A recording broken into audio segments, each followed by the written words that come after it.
Christian Cotten, bonsoir. Nous sommes au Théâtre de la Main d'Or où vient d'avoir lieu une conférence qui traite de l'affaire Thierry Cabil. Est-ce que vous pouvez nous en parler un petit peu, nous expliquer de quoi il retourne ? Rapidement, nous avons intitulé cette conférence « Faillite judiciaire », l'affaire Eliane Cabil, recadrage pédagogique de l'institution judiciaire. Nous avons exposé pendant 2 heures, avec quelques échanges avec les près de 60 participants à cette conférence. Nous avons exposé le détail de ce que nous appelons l'affaire Eliane Cabil, qui est une affaire de trafic d'organes en milieu hospitalier, qui est une affaire de faux en écriture publique, qui est un dossier que je suis obligé d'appeler de corruption judiciaire, parfaitement manifeste. Ça s'appelle du trafic d'influence, ça s'appelle des pressions sur l'institution judiciaire qui viennent de différents groupes. C'est un dossier d'utilisation des institutions de la République par des bandes organisées, une bande organisée criminelle, protégée par l'institution judiciaire, involontairement, volontairement, ça reste peut-être encore à déterminer, mais il y a de fait dans ce dossier non seulement un crime, qui est un crime de vol et de trafic d'organes, qui est un crime de faux en écriture publique, qui est un crime de trafic de cadavres dans un trafic de cercueils.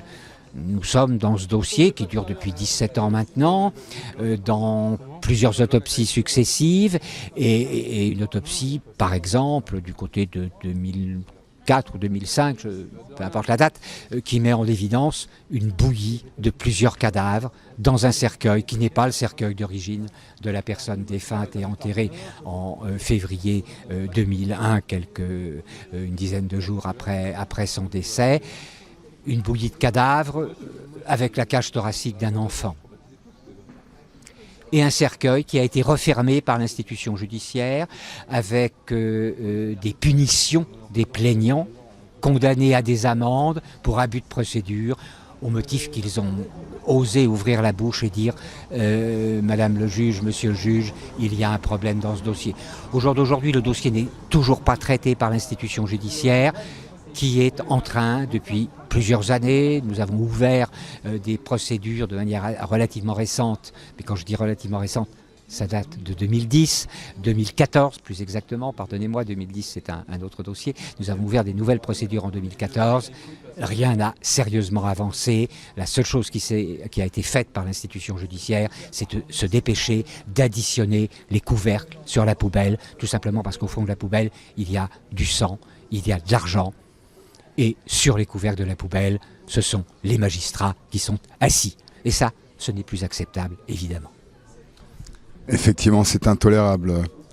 Nous avons donc des trafics d'êtres humains, de cadavres, de parties d'êtres humains qui sont cachés, organisés par les institutions élues, des représentants du peuple, des serviteurs du peuple, donc. Et ils se cachent derrière les institutions hospitalières. Alors, est-ce que c'est organisé par des politiques ou des élus? J'en sais rien. Je ne sais pas par qui c'est organisé. Je ne sais pas s'il y a un organisateur. Il y a une culture.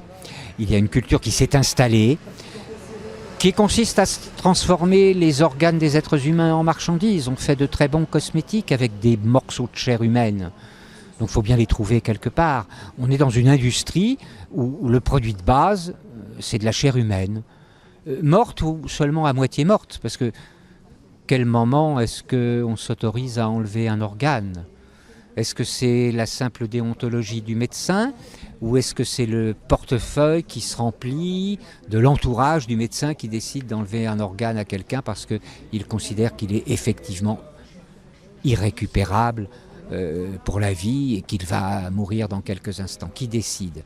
La déontologie, la bonne foi, l'intégrité, l'honnêteté d'un médecin en son âme et conscience, ou le portefeuille? Aujourd'hui, il est clair qu'en matière de transplantation d'organes, dans un certain nombre de cas, je ne sais pas le chiffrer, mais dans un certain nombre de cas, parce que le dossier que nous avons évoqué, Thierry Cabil, et de loin n'est pas le seul cas, dans un certain nombre de cas, les transplantations d'organes sont fondées sur des crimes.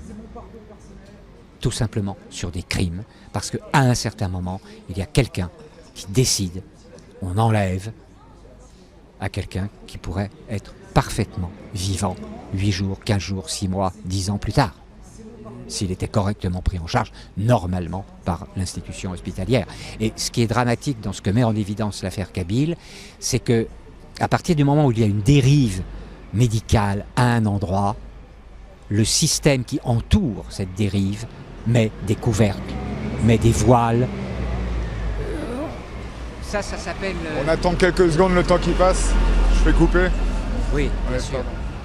Mais ce passage intempestif de camions poubelles, c'est très symbolique.